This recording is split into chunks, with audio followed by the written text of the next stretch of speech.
Welcome back. After the grand Pran Pratishtha ceremony in Ayodhya, the entire nation has been immersed in Ram Bhakti. But Rahul Gandhi has advised his supporters to take a step back and look at the alleged loot by businessmen instead. Addressing supporters during his Bharat Jodo Nyaya Yatra in Korba, Rahul said people are so busy chanting Jai Shri Ram that they are unable to see that they are being looted by businessmen every day. तो क्या कर रहे हो आप लोग? मुझे समझ नहीं रहा। आप सो गए हो। आपने बात मान ली।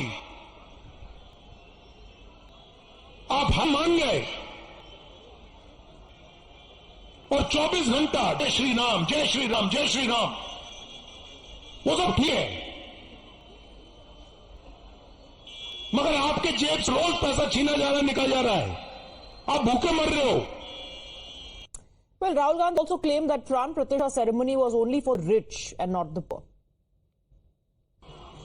आप मुझे बताओ, राम मंदिर का इनॉग्रेशन हुआ, देखा आपने? उसमें आपने एक गरीब आदमी देखा? एक देखा आपने? उसमें मुझे अमिताभ बच्चन दिखा, ऐश्वर्या राय दिखी, अदानी दिखा, अंबानी दिखा, सारे बिजनेस वाले थे। मुझे एक गरीब बंदा उसमें नहीं दिखा, एक किसान नहीं दिखा, एक मजदूर नहीं दिखा, एक बेरोजगार नहीं दिखा, एक छोटा दुकानदार नहीं दिखा, एक चाय वाला नहीं दिखा, और सारे के सारे जो अरबपति हैं वो दिखे। भाइयों, ये 74% जो है ना लोग, और इसमें आप 2-3%, 4%, 5% जनरल कास्ट के गरीब लोगों को जोड़ो, इनका इस देश में कुछ नहीं बचा। इनको बस थाली बजानी है या मोबाइल फोन खाना है, घंटा बजाना है, थाली बजानी है और भूखा मरना है। Let's go across to Ashutosh joining us live on the broadcast. Ashutosh, कई लोग तो राहुल गांधी को जो दिखे वो तो लिस्ट में भी नहीं थे, जिनको हमने भी नहीं देखा। राहुल गांधी कह रहे हैं कि सिर्फ अमीरों को बुलाया गया, गरीबों को नहीं। आप जय श्री राम कह रहे हैं और आपको लूटा जा रहा है। देखिए, बड़ी विडंबना इस बात की है कि राहुल गांधी जय श्री राम को लेकर एक तरीके से सरकार पर आरोप लगा रहे हैं, कटाक्ष कर रहे हैं। लेकिन वही राहुल गांधी जब कल वाराणसी आएंगे तो सबसे पहले काशी विश्वनाथ मंदिर का दर्शन करने जाएंगे, और इसे लेकर भी अब जो संत समाज है वो साजिया निशान खड़े कर रहा है। देखिए, फिलहाल अभी राहुल गांधी की यात्रा बिहार में है, बिहार में चल रही है। बिहार के सासाराम से होते आज तक दोपहर तकरीबन 3 बजे के आसपास जो राहुल है वो यूपी की सरहद में दाखिल होंगे। चंदौली में उनकी यात्रा शुरू होगी, उसके बाद वो एक जनसभा करेंगे। अगर यूपी की बात करें तो यूपी में इस वक्त जो राहुल गांधी की पार्टी कांग्रेस है वो एक तरीके से हाथ पे जा चुकी है। आलम यह है कि अमेठी के साथ साथ जो रायबरेली उनकी परंपरागत सीट है वहां पर भी जीत की एक तरीके से लाल पड़ गए हैं, क्योंकि जो सोनिया गांधी हैं उन्होंने रायबरेली से चुनाव लड़ने से मना कर दिया है। ऐसे में क्या प्रियंका गांधी वारिस के तौर पर वो चुनाव लड़ेंगे या नहीं लड़ेंगी, इसको कर भी संशय के बादल हैं। खुद राहुल गांधी अमेठी से चुनाव लड़ेंगे या नहीं लड़ेंगे, इसको लेकर जो पार्टी आला नेता है वो बोलने से कतरा रहे हैं। सवाल इस बात का है कि किस तरीके से वो मोदी सरकार का मुकाबला करेंगे, बीजेपी का मुकाबला करेंगे। बातें तो वो बड़ी बड़ी कर रहे हैं, लेकिन जमीन पर क्या कुछ है, धरातल पे क्या कुछ है, शायद उस बात में वो अनजान है।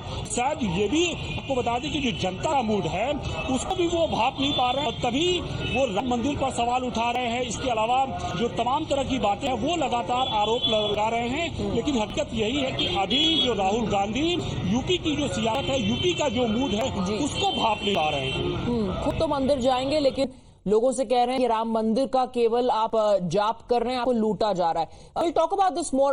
Stay on with us. Not just the Congress, in fact, their ally Shiv Sena UPT has also backed the stand taken by the Congress party. Listen in. Rahul Gandhi ji ने बहुत ही सही बात कही है। ये देश में आज गरीबों को कोई आवाज ही नहीं है। आपने देखा होगा इलेक्ट्रल बॉन्ड्स का बारे में जो निर्णय दिया है वो भी एक प्रकार से बीजेपी की रईस ही थी जी।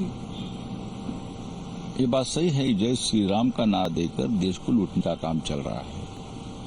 और ये भी सही है, जय श्री राम जी को जो सत्यवचनी श्री राम है उनको बीजेपी ने अपने स्वार्थ के लिए, फायदे के लिए एक भ्रष्टाचार का प्रतीक बनाने की कोशिश चल रही है कि राम के नाम पर चंदा, राम के नाम पर पैसा, राम के नाम पर सत्ता, ये भ्रष्टाचार है। The Bharatiya Janata Party has slammed Rahul Gandhi for his stance and the attack on the BJP and businessmen as well. मुझे लगता नहीं राहुल गांधी को जय श्री राम से क्या एलर्जी है, क्या परेशानी है उनको। वो जिस धर्म से आते हैं उस धर्म को चलाए ना, हम क्या परेशानी है उसमें। वो पहले तो अपना धर्म बताएं, आप अपने धर्म का प्रचार प्रसार करो। श्री राम के बारे में कहने का आपको कोई हक भी नहीं है, क्योंकि आपने तो कहा राम पैदा ही नहीं हुए, राम रामायण जो ही नहीं हुआ है, उपन्यास है रामायण। आपने कहा था मंदिरों में लड़की छेड़ने के लिए जाते हैं, आप राम से लेना क्या है। लेकिन यहाँ तक विकास, दलित और पिछड़ों की बात कर रहे हैं, आपको कहना पड़ रहा है क्यों सो रहे, वो जाग रहे। Well, Rahul Gandhi, remember, will be visiting Prime Minister Modi's parliamentary constituency and will offer prayers at the Kashi Vishwanath temple. But not just the BJP, even Acharya Jitendranand Saraswati has questioned the motive behind Rahul's visit to Varanasi. इनका इतिहास ही अतिरंजित और दूषित है। इनके एक अध्यक्ष थे सीताराम पट्टाभिमैया, जिन्होंने एक पुस्तक लिखी, आत्मकथा, ब्रिटेन के संग्रहालय में है, the feathers and stone. The feathers and stone के अंदर ज्ञानवापी को औरंगजेब ने तोड़ा, तो क्यों तोड़ा उसको जस्टिफाई करने का प्रयास किया गया। और राहुल गांधी तो खुद कहते रहे हैं कि मंदिर तो लड़कियां छेड़ने वाले जाते हैं। ये तो राहुल गांधी को बताना पड़ेगा ना कि वो किस श्रेणी में आते हैं कि वो काशी विश्वनाथ जा रहे हैं, क्योंकि ये हमारे नहीं, ये उन्हीं के बयान है।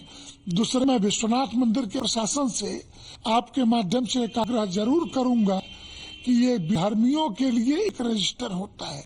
आप जो सोमनाथ के मंदिर में भी इन्होंने गैर हिंदू के कॉलम में हस्ताक्षर किया है, इसलिए विश्वनाथ के दरबार में आने पर इससे गैर हिंदू के कॉलम में हस्ताक्षर कराया जाना चाहिए।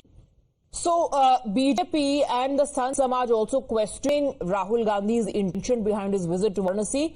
Let's listen to what Rahul Gandhi said by attacking the Bharatiya Janata Party and saying that people are being looted while they continue to chant Jai Shri Ram. तो क्या कर रहे हो आप लोग, मुझे समझ ना रहा। आप सो गए हो, आपने बात मान ली,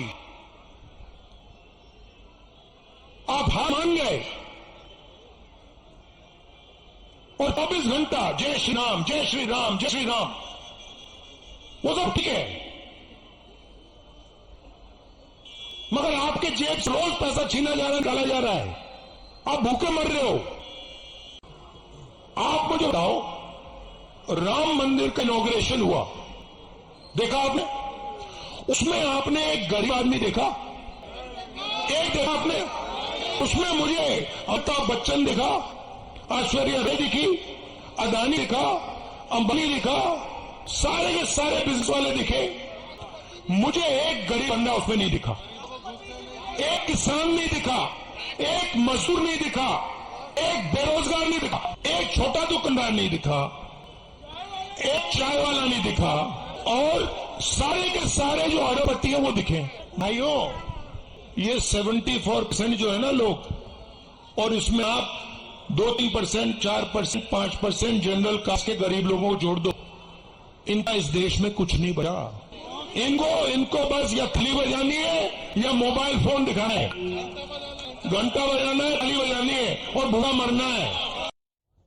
We have Anila Singh of the BJP joining us on the broadcast. Anila, Rahul Gandhi says the Pran Pratishtha was only for millionaires. It was not for poor. ना उनको किसान दिखा, ना मजदूर दिखा, ना कोई श्रमजीवी दिखा during the Pran Pratishtha ceremony. My Ram to all, and Mr. Rahul Gandhi should answer one thing: why he didn't come, why his mother didn't come, why his sister didn't come. He should answer that before putting question across to Modi ji. He should answer this: what problem he has from Bhagwan Shri Ram. The reality is that all Ram Bhakts living any corner of the world, they were connected at that time through different media platforms, and many more were there. So if the camera was focusing on certain people, he can't say that only they were invited. That is very unfair. That when people are chanting Jai Shri Ram, they are being looted. Sorry? They're saying, he's saying that people while they're chanting Jai Shri Ram are being looted. have been looted. This is the mindset of Congress party. They have Okay. always humiliated Sanatanis. This is what he is doing in today's moment also. Okay. All right. Nila Singh, thank you very much for joining us with your view. With that, we're taking to a very short break.